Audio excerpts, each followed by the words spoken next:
अथात सूयतां राजन् वंश सोमस्य पावना यस्मिन्नैलादयो भूपा कीर्त्यन्ते पुण्यकीर्तया। अथात श्रूयतां राजन, राजन हमने अभी तक सूर्य वंश का वर्णन किया, अब हम चंद्रवंश का वर्णन करेंगे, क्योंकि चंद्रवंश में ही मेरे गोविंद का प्राकट्य हुआ। नारायण के पुत्र हैं ब्रह्मा, ब्रह्मा के पुत्र हैं अत्रि, और अत्रि के पुत्र हैं चंद्रमा, और इनसे ही चंद्रवंश जो है वो प्रारंभ हुआ। चंद्रमा के बुध, बुध के हैं पुरूरवा, और इसी पुरूरवा के वंश में 6 पुत्र हुए, आयु, श्रुतायु, सत्यायु, रय, विजय और जय। इसी चंद्रवंश में कुशनाभ नाम के राजा हुए, उनके पुत्र हुए गाधी। ये चंद्रवंशी राजा बड़े तपस्वी थे और ऋषि भी थे। इनके घर कोई पुत्र नहीं था, एक पुत्री थी जिसका नाम था सत्यवती। सत्यवती का विवाह कहाँ करें, ऋचिक नामक एक ऋषि आए। इच्छा न होते हुए भी गादी ने अपनी पुत्री का विवाह ऋचिक ऋषि के साथ कर दिया, और इसी वंश में आगे एक राजा हुए और उनका नाम था उग्रसेन। महाराज उग्रसेन जो हैं वह बड़े धर्मात्मा राजा हैं। इनकी जो राजधानी है वह मथुरा है। इनका एक बड़ा कुमार की पुत्र हुआ जिसका नाम था कंस। कंस की चचेरी बहन का नाम था देवकी, जिसका विवाह वसुदेव के साथ हुआ। वसुदेव के 8 पुत्र हुए, जिनमें सबसे छोटे श्री कृष्ण हैं, और उन्होंने गीता का उपदेश दिया। राजन, उन्होंने ही तुम्हारे बाबा आदि की रक्षा की और युद्ध को संपन्न कराया, और फिर वो समस्त लोक में लीला करते हुए अंत में इस धराधाम को छोड़ करके चले गए। ऐसा कह करके और भगवान सुखदेव जो हैं वो चुप हो गए। जैसे ही भगवान सुखदेव चुप हुए, राजर्षि परीक्षित कहने लगे, गुरुजी क्या हो गई कृष्ण कथा? बोले हाँ, सुना दी ना कृष्ण कथा।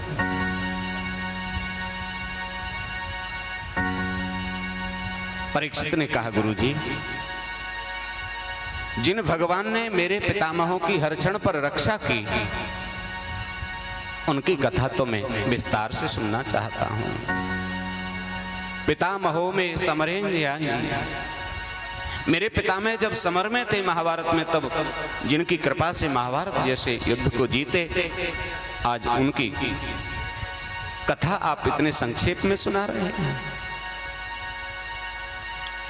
सुखदेव भगवान ने कहा, राजन तुमको भूख लगी होगी, तुमको प्यास लगी होगी, थोड़ा कुछ खा लो, कुछ पी लो। राजा परीक्षित ने कहा, गुरुजी मुझे भूख नहीं लगी, कि नहीं साति दुस्सहान चुन्माम त्यक्तोधमपि बाधते पिबंतम त्वन्मुखाम्बोज अच्युतम हरिकथामृतम।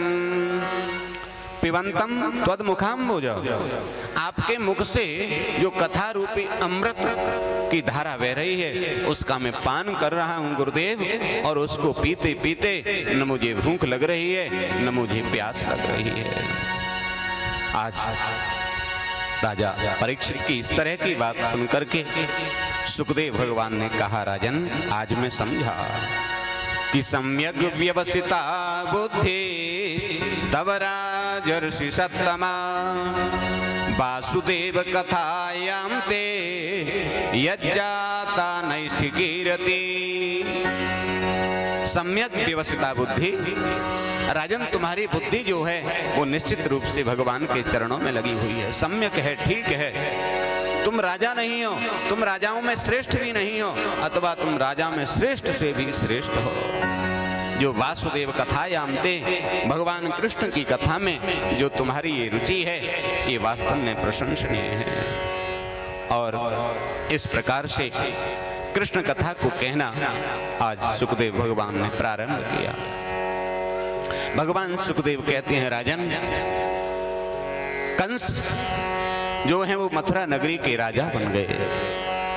अपने पिता को उन्होंने कारागृह में डाल दिया, स्वयं राजा बन बैठे और घोषणा कर दी कि कोई यज्ञ नहीं करेगा, न यष्टव्यम न दातव्यम, न कोई यज्ञ करेगा, न कोई दान करेगा, न कोई मंत्र जप करेगा। किसी को यज्ञ करना है तो कंस महायज्ञ करो, किसी को दान करना है तो हमें दान करो, किसी को मंत्र जप करना है तो कंसाय नमः ऐसे मंत्र का जप करो। अब तो चारों तरफ अधर्म फैल गया, देवता लोग परेशान हो गए, भगवान के पास पहुंचे और भगवान से प्रार्थना की। भगवान ने कहा, तुम चिंता न करो, मैं शीघ्र ही और ब्रज में अवतार लूंगा।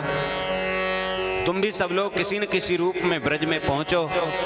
और भगवान ने अपनी जो योग माया थी उनको आदेश दिया कि आप भी ब्रज में पहुंचो। विष्णुर माया भगवती यया सम्मोहितम जगत, जो भगवान विष्णु की माया है जो पूरे संसार को मोहित करती हैं, उनको भी ब्रज में आने के लिए आदेशित किया गया। भगवान सुखदेव कहते हैं, राजन, ये जो कंस है इसने मन में विचार किया कि मेरी बहन है देवकी और ये मेरी चचेरी बहन है, इसका विवाह मैं इतने धूमधाम से करूंगा कि लोग ये न कह पाए कि कंस ने अपनी बहन का विवाह ठीक तरह से नहीं किया।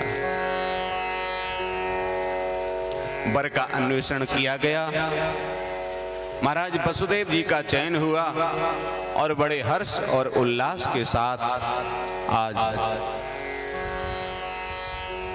वसुदेव जी का विवाह देवकी के साथ कराया जा रहा है। समस्त प्रकार की विधियों के साथ जब विवाह संस्कार पूर्ण हुआ तो अनेक प्रकार के दान और दहेज महाराज कंस ने वसुदेव जी को दिए और कहा, सुनो, कोई और मेरी बहन को विदा नहीं करेगा, मैं स्वयं अपने हाथों से अपनी बहन को विदा करने जाऊंगा। और जैसे ही रथ में वसुदेव और देवकी को बिठाया और बिठा करके विदा करने के लिए आगे बढ़ा, रथ आगे बढ़ाया, तैसी आकाशवाणी होने लगी, अरे कंस, जिस प्यारी बहन देवकी को रथ में बिठा करके बड़े हर्ष और उल्लास के साथ तू विदा कर रहा है, इसी का 8वां गर्भ तेरा काल होगा, तेरा काल होगा, तेरा काल होगा। अस्यास्त्वाष्टमो गर्भो हंतायाम बहसे बुधा, इसका 8वां गर्भ तेरा काल होगा। जैसे ही पता चला, महाराज रथ तो छोड़ दिया, तलवार निकाल ली, दौड़कर पीछे चढ़ गया और देवकी के केसों को पकड़ लिया, हाथ में बालों को पकड़ करके एक हाथ में तलवार लेकर के बोला, अरे देवकी, मैं तुझे जिंदा नहीं छोड़ूंगा, न रहेगा बांस न बजेगी बांसुरी, तू ही नहीं रहेगी तो मेरे काल को जन्म कौन देगा, मैं तुझे जीवित नहीं छोड़ूंगा। मारना चाहता था, वसुदेव जी ने हाथ पकड़ लिया। क्या करते हो महाराज, ये तो आपको शोभा नहीं देता, एक अबला पर और आप हाथ उठा रहे हैं, ये क्षत्रिय को शोभा नहीं देता। कंस ने कहा, वसुदेव जी तुमने देखा नहीं, मेरी मृत्यु को जन्म देने वाली है ये देवकी। वसुदेव जी ने समझाते हुए कहा, राजन, मृत्यु का जन्म तो हो चुका है, कि मृत्युर्जन्म बताम वीर देहे न सह जायते, अद्यवाप्त सतान्ते वा मृत्युर्वैनाशिनां प्रियम, मृत्युर्वै प्राणिनो ध्रुवः। वसुदेव जी कहते हैं, राजन, मृत्यु का जन्म तो प्राणी के साथ ही हो जाया करता है, जब हमारा जन्म होता है उसी समय हमारी मृत्यु भी निश्चित हो जाया करती है। इसलिए उससे आप क्यों भयभीत होते हैं? जो आया है उसे जाना ही है। सर्वे क्षयांता निचयाः पतनांता समस्त्रयात्। राजन, कोई अमर नहीं है, जिसका जन्म हुआ है उसको जाना ही है। रही बात इसके पुत्रों की, तो मैं आपको वचन देता हूं कि इसके जितने भी पुत्र होंगे हम आपको समर्पित करेंगे। आपकी जो इच्छा हो वो आप करना। दोनों को कारागृह में डाल दिया गया। उस दिन से कंस बड़ा भयभीत रहने लगा। पहले पुत्र का जन्म हुआ, नाम था कीर्तिमंत। पुत्र को सैनिक लेकर के आए। कंस ने पुत्र को देखा, छोटे से बच्चे को देख करके दया आ गई। कितना छोटा बच्चा है, इसने मेरा क्या बिगाड़ा है, ले जाओ ले जाओ इसे, मैं तो 8वें को देखूंगा। नारद जी आ गए। कंस ने प्रणाम किया। नारद जी ने कहा, राजन क्या बात है, आजकल बड़े दयालु हो रहे हो।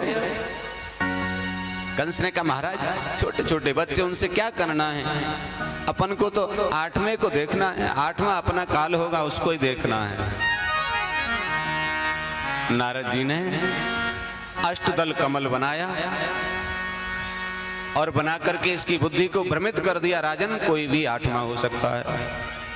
देखो यहां से गिनो तो 1 2 3 4 5 6 7 8, ये 8वां है ना? बोले हाँ। फिर दूसरे खाने में 1 लिख दिया। बोले अब यहां से गिनो, तो वहां से गिना तो जो पहला था वो 8वां हो गया। तीसरे से गिना तो जो दूसरा था वो 8वां हो गया। चौथे से गिना तो जो तीसरा था वो 8वां हो गया। 5 में से गिना तो जो चौथा था वो 8वां हो गया। राजन, कोई भी 8वां हो सकता है। ओहो महाराज, तुरंत उसको बुलाया और उसको मार दिया। ये तो बताओ वो 8वां होगा कैसा? नारद जी ने कहा, राजन वो काला काला होगा।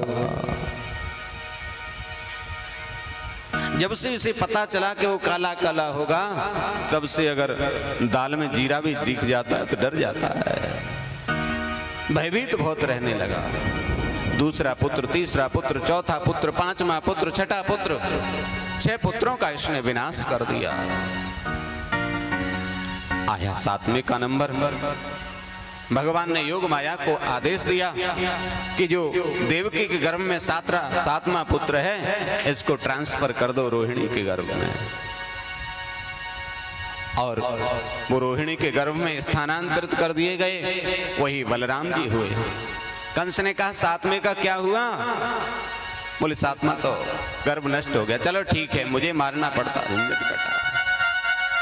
धीरे धीरे आ रहा है 8वें का नंबर। भयभीत हो रहा है। इधर देवता लोग बड़े परेशान हैं। देवता लोग भगवान के पास पहुंचे हैं। भगवान से अनुनय विनय कर रहे हैं, प्रार्थना कर रहे हैं। भगवान कह रहे हैं, चिंता न करो, मैं शीघ्र ही अवध में आऊंगा। आज भगवान का स्तवन करने के लिए और देवता लोग आए हैं। माता देवकी के गर्भ में भगवान हैं और इस स्तुति को ही गर्भस्तुति कहा जाता है। देवता लोग भगवान की प्रार्थना कर रहे हैं। देवताओं ने बड़ी सुंदर स्तुति की है। सत्यव्रतम सत्य परम त्रिसत्यम सत्यस्य योनिम निहितम च सत्ये सत्यस्य सत्यामृत सत्य नेत्रम सत्यात्मकं त्वां शरणं प्रपन्नाः। आप सत्य स्वरूप हैं, आदि अंत आप सत्य हैं, त्रिकालबाधित सत्य हैं। आप सत्य का धारण करने वाले हैं। हम आपकी शरण में हैं, हम आपको प्रणाम करते हैं। एक बार सत्य कहने का मतलब उनका संकेत था कि आप कहीं भूल मत जाना। आपने जो वचन दिया है कंस से हमें मुक्त करने का, बार बार कह रहे हैं। सत्यव्रतम सत्य परम त्रिसत्यम सत्यस्य सत्यस्य योनिम निहितम च सत्ये सत्यस्य सत्यामृत सत्य नेत्रम सत्यात्मकम त्वाम शरणम प्रपन्ना। आप सत्यात्मक हैं महाराज, सत्य ही आपका स्वरूप है, हम प्रपन्न भाव से आपकी शरण में हैं। एकायनोऽसौ द्विफलस्त्रमूलः चतुरसः पंचविधः षडात्मा। इस प्रकार से और बहुत सुंदर स्तुति की। आज देवकी मैया का जो स्वरूप है वो बड़ा दिव्य हो रहा है। सब लोग परेशान हैं, सब लोग चाह रहे हैं कि कब भगवान का अवतार हो और कब इस दुष्ट से मुक्ति मिले। इस प्रकार से आज सभी लोग प्रार्थना कर रहे हैं। और देखो, आप भी अगर प्रार्थना करोगे तो भगवान जल्दी प्रकट होंगे। अब देखो 6 बजाने हैं तो मत करो, और जल्दी से भगवान को प्रकट करना है तो प्रार्थना करो। प्रार्थना करोगे तो यहाँ भी भगवान जल्दी से प्रकट हो जाएंगे, जल्दी प्रसाद मिल जाएगा। हैं? सब लोग भाव से भगवान की स्तुति करो, प्रार्थना करो। सब लोग, देवता लोग वहां प्रार्थना कर रहे हैं, सब ब्रजवासी प्रार्थना कर रहे हैं, गोविंद आप कब आओगे? सुनी है गोकुल नगरिया, आजा आजा सखिया। आपसे बुलाइए।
तेरे बिना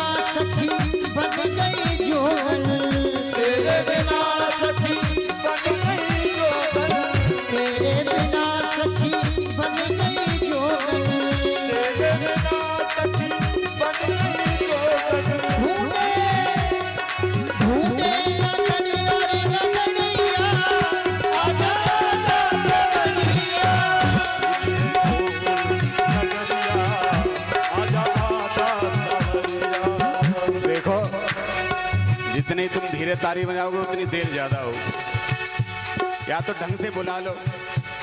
हाँ, जितनी जल्दी तुम करोगे उतनी जल्दी हो जाएगी। दोनों हाथ ऊपर उठाओ एक बार भाव से।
ऐसे नहीं आएगा, दोनों हाथ उठाकर तालियों की सेवा करते हुए भक्तों को आकर दर्श दिखा जा, आके बजा जा मुरलिया,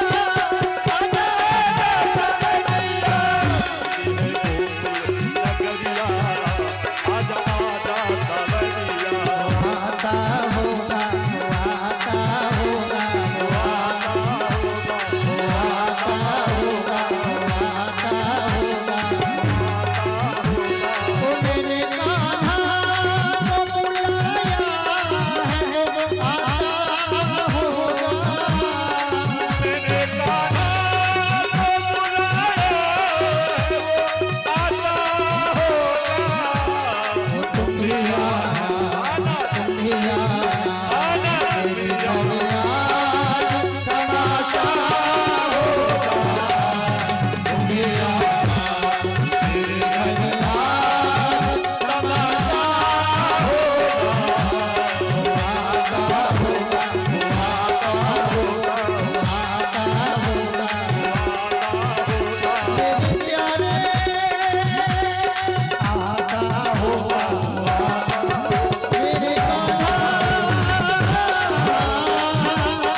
बोले बाल कृष्ण भगवान की कृष्ण कन्हैया लाल की जय श्री राधे। भगवान सुखदेव कहते हैं, राजन इस प्रकार से देवताओं की जब स्तुति हुई तो भगवान देवताओं की इस भक्ति स्तुति और आप जैसे भक्तों के भाव को स्वीकार करने के बाद चतुर्भुज रूप में भगवान भादों का महीना कृष्ण पक्ष अंधेरी रात 12 बजे काली घटाएं छाई हुई हैं, चारों तरफ बादल गड़गड़ा रहे हैं, बिजली चमक रही है, हल्की हल्की बारिश हो रही है, वातावरण मंदम मंदम जलधरा। ऐसे दिव्य वातावरण में इतने तेज बादल गड़गड़ाए कि महाराज मयूर बोलने लगे, पपीहा चहकने लगा। आज भगवान चतुर्भुज रूप में नारायण रूप में मैया देवकी के समक्ष प्रकट हो गए। बालिए बाल कृष्ण भगवान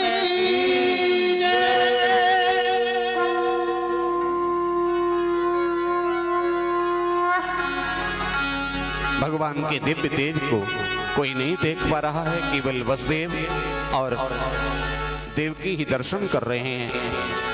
प्रणाम किया, भगवान ने कहा मैया हम आ गए हैं, बोले आप छोटे हो जाओ। भगवान छोटे हुए। भगवान ने कहा हम छोटे तो हो जाएंगे पर फिर हम आपकी रक्षा नहीं कर पाएंगे, आपको हमारी रक्षा करनी पड़ेगी। हम कैसे कर सकते हैं गोपाल, आप देख रहे हैं हम तो बंधन में बंधे हुए हैं। इन्होंने कहा मुझे ब्रज में छोड़ आना और वहां एक लाली भई है, वाक लेके आ जाना। हम कैसे जाएंगे, हाथों में हथकड़ी है, पांवों में बेड़ी है। बोले उसकी चिंता न करो, जब आप मुझे स्वीकार करोगे तो समस्त बंधन आपके टूट जाएंगे। भगवान छोटे से हो गए और जैसे ही वसुदेव जी ने भगवान को गोदी में लिया, हाथों की हथकड़ी खुल गई। लेकर के थोड़े आगे बढ़े, पांवों की बेड़ियां खुल गई और आगे बढ़े महाराज तो जो जेल के दरवाजे लगे हुए थे, बड़े बड़े ताले लगे हुए थे और ताले भी गुजरात से मंगाए थे। ताले लगे हैं गुजराती। महाराज भगवान को लेके जैसे ही आगे बढ़े, ताले खुल गए और आगे बढ़े तो चौकीदार सो गए और ये धीरे धीरे धीरे धीरे बढ़ने लगे।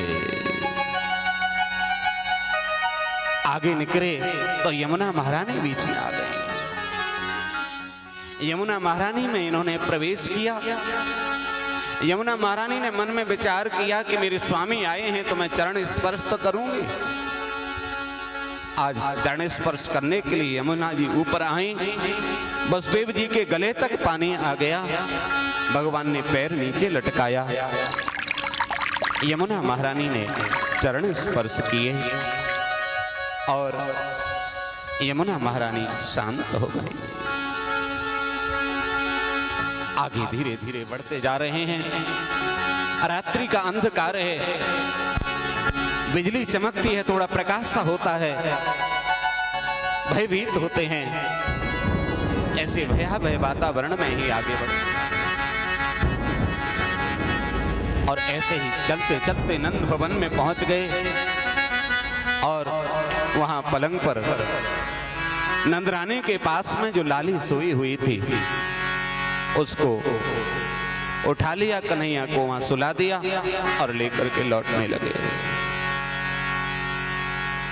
धीरे धीरे आगे बढ़े और आगे चल करके जैसे ही मथुरा में प्रवेश किया और जैसे ही जेल में प्रवेश किया, जैसे जैसे आगे बढ़ते जा रहे हैं तैसे तैसे ही फाटक लगते जा रहे हैं। अपने वहां पहुंचे, जेल में जैसे ही पहुंचे तो जेल के ताले लग गए।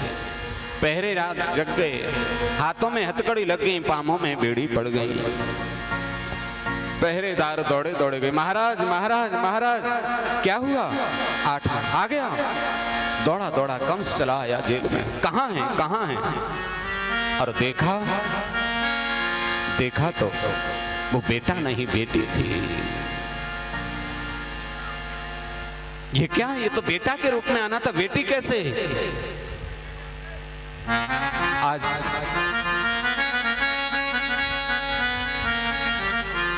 कंस ने उस बेटी को हाथ में लिया और शिला पर देकर के मारना चाहते थे कि इनके हाथ से छूट करके अनंत आकाश में उड़ करके वो चली गई, अष्टभुजी जगदम्बा बन गई। बोलिए जगदम्बा मैया की।